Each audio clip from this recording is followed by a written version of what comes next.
Hello guys, welcome to Hollywood Rockers. இனி நம்ம வீடியோவில் நம்ம ஃபேவரட் எம்சியூ பாஸ் இருக்கார்ல, அதான் கெவின் ஃபைகே. அவர் ஒரு பவர்ஃபுல்லான இன்டர்வியூ கொடுத்துருக்காரு. அதில் என்னென்ன அட்ரஸ் பண்ணியிருக்காரு அண்ட் சீக்ரெட் ஹவுஸ் பற்றி சூப்பரான அப்டேட்லாம் கொடுத்துருக்காரு. அது என்னென்னு சொல்லிட்டு ஒரு நாளாக பார்த்துருவோம். So first starting with Deadpool and Wolverine. Deadpool and Wolverine Ryan Reynolds நினச்ச மாதிரி ஒரு மிகப்பெரிய எம்சியூக்கு ஒரு கம்பேக்காக இருந்துச்சு. அதை தொடர்ந்து டெட்பூல் அண்ட் வூல்வரின், அதாவது ரயன் ரெனால்ட்ஸும் ஹியூ ஜாக்மனும் இந்த ஒரு ப்ராஜெக்ட் மட்டும் இல்லை, இதுக்கப்புறம் சீக்ரெட் ஹவுஸ்க்கு அப்பையர் ஆகலாம்னு சொல்லிட்டு ஹைப்பை கிரியேட் பண்ணி விட்டு போயிருக்காரு. அண்ட் இது மட்டும் இல்லாமல் இது அவர் அட்ரஸ் பண்ண விதம் எப்படின்னு பார்த்தீங்கன்னா, எக்ஸ்மேன் ஓல்டு ஃபேன்ஸ்க்கும் அண்ட் புது ஜென்ரேஷன் மாரல் ஃபேன்ஸ்க்கும் ஒரு மிக்ஸான ட்ரீட்டாக இருக்குன்னு சொல்லிட்டு கொடுத்துருக்காரு. இது ஃபியூச்சரில் எந்த அளவுக்கு ப்ராஜெக்ட்ஸ்லாம் இம்பாக்ட் ஆகும்னு சொல்லிட்டு வெயிட் பண்ணியிருந்தா பார்க்கணும். And Hugh Jackman and Ryan ரெனால்ட்ஸோட ஃபேன்ஸ்லாம் இருந்தீங்கன்னா இந்த காம்போ அடுத்தாட்டி மேட்சப் டீமை போகிறப்ப எந்த மாதிரி இருக்குன்னு சொல்லிட்டு கமெண்ட்ஸில் பண்ணுங்கள். இப்போ நம்ம நெக்ஸ்ட் அப்டேட்டை பார்த்தோம்னா, அதாவது இதுதான் ரொம்ப முக்கியமான அப்டேட்.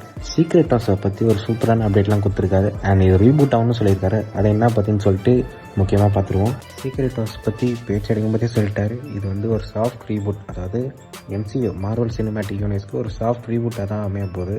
அப்போ என்ன அர்த்தம்? எம்சியூவில் எக்ஸிஸ்டிங் டைம்லைன், கேரக்டர்ஸ், ஹிஸ்ட்ரி எல்லாத்தையுமே மிக்ஸ் மேட்ச் பண்ணி ரீஸ்டார்ட் பண்ண போகிறாங்க. ஸோ ஓல்டு கேரக்டர்ஸ்க்கு குட் பை சொல்லி புது கேரக்டர்ஸ்க்கு வெல்கம் சொல்கிற மாதிரி தான். இது எந்த அளவுக்கு ஒர்க் அவுட் ஆக போகுதுன்னு சொல்லிட்டு சுத்தமாக ஐடியா இல்லை. இது நிறையா பேருக்கு பிடிக்காம கூட இருக்கலாம்.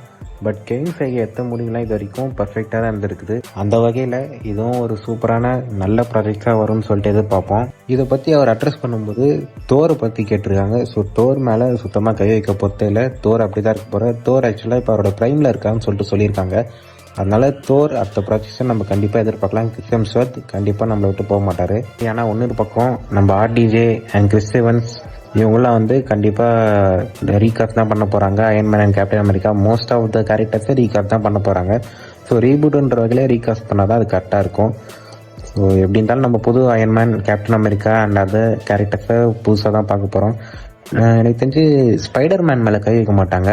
Spider man and Ryan Reynolds இவங்க மேலாம் கை வைக்காமல் சாஃப்ட் ரீபூட் நடக்க போகுது. இப்போ நிறைய பேர் தெரிஞ்சிருக்கும், அடுத்த வர சாகா எக்ஸ்மேனோட சாகாவாக தான் இருக்க போகுது. எக்ஸ்மேன் உள்ளே வர போகிறாங்க அண்ட் அவங்களுக்காக புது ரீகாஸ்டிங்காக நடக்கலாம். ராபர்ட் டோனி ஜூனியர் இல்லாமல் ஒரு அயன்மேன் அண்ட் கிறிஸ் எவன்ஸ் இல்லாமல் ஒரு கேப்டன் அமெரிக்கா பார்க்கறதுக்கு கஷ்டமாக தான் இருக்க போகுது. பட் ஒரு பெட்டரான வெர்ஷன் வரும்னு சொல்லிட்டு எதிர்பார்ப்போம். கெவின் ஃபைகே பிளான் பண்ணுறேன்னா கரெக்டாக தான் வரும். இது மட்டும் இல்லாமல் 2032 வரைக்கும், அதாவது ஒரு 7 இயர்ஸ் பிளானை கிளியராக வச்சுருக்காரு கெவின் ஃபைகே. ஒன்றா இருக்க போகிறாரு. எப்படி இருக்குன்னு சொல்லிட்டு பார்ப்போம், வெயிட் பண்ணி தான் பார்க்கணும். இந்த வீடியோ பிடிச்சிருந்தா லைக் பண்ணுங்கள் அண்ட் தப்பாக சொல்லியிருந்தால் கமெண்ட் பண்ணுங்கள். ஸோ இன்னொரு ஆசமான வீடியோவில் பார்ப்போம். பாய்.